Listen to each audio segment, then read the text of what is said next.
Sorry, ikaw pala yun. Sorry. Sa akin pala yung pangalan, kasi most pros may pangalan. So, The Lease of Their Problems by Bridget Bautista and Chi Rodriguez. Finally, Minnie was going on a date. Ever since moving here a month ago, she had endured a hell loop of work, home, Young's house rules, and not a zilch % of bed action. And Minnie was starting to feel it. Just last night, she fumed over a compile error that kept cropping up for God knows why. After getting 3 coffee breaks, running the dependency list as long as her grocery receipt, and trying her best to keep a festering foul mood at bay, she realized that she had forgotten a semicolon on a display line. Jesus, of all things. No matter, she was meeting someone tonight for a late dinner. Drinks, maybe more, if they really hit it off. Someone finally swiped right. Minnie was starting to think that the manifesto was a curse.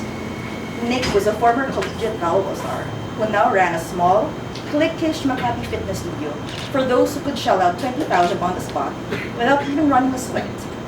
She also ran a free sports clinic for disadvantaged youth, helping young athletes land college spots and jumpstarting their careers. Simply put, Nick was the catchiest of catches. Minnie dropped by the Adjumart on her way out to pick up some essentials. The flavored cigarettes, her favorite cooling action lube, extra strength mint. She grabbed the last tube on the rack, just as another hand lay claim to it. The hand looked familiar, owing to a small camera tattoo sitting prettily on a middle finger. You look nice. You too. Young did look nice. Hair brushed back and gelled up. She was wearing one of her more formal button-downs. Minnie looked down and, oh, bristles. She was probably going on a date, too. Good for her. But this mint is mine. Go get the regular mints.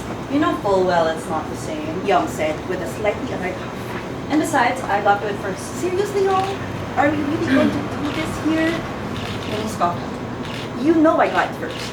Then why is your hand over mine? Out of counter arguments, Minnie decided to pull right. She tugged the lube towards her, inadvertently pulling Young closer. Minnie caught a whiff of her perfume, clean, crisp, like white t-shirts fresh out the dryer. How very young. Well, that may be so, but refresh my memory, Young. Who taught you that trick? Who eventually did it better than the teacher? Minnie got the gas, throwing Young a deadly glare.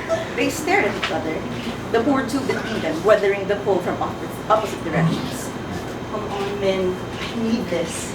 Young pleaded under her breath, adjusting her grip, brushing gently against the tips of Minnie's fingers. A slight thrill coursed from her hand, also her arm, but no, Minnie refused to waver. It's been a stressful. I haven't had sex in a month!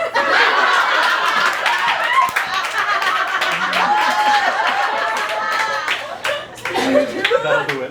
Minnie answered back, loudly, to a dumbstruck cashier who had momentarily forgotten how to use a barcode scanner. A line of customers who probably didn't subscribe to a sex life update with their soju and carbonara ramen and piatos.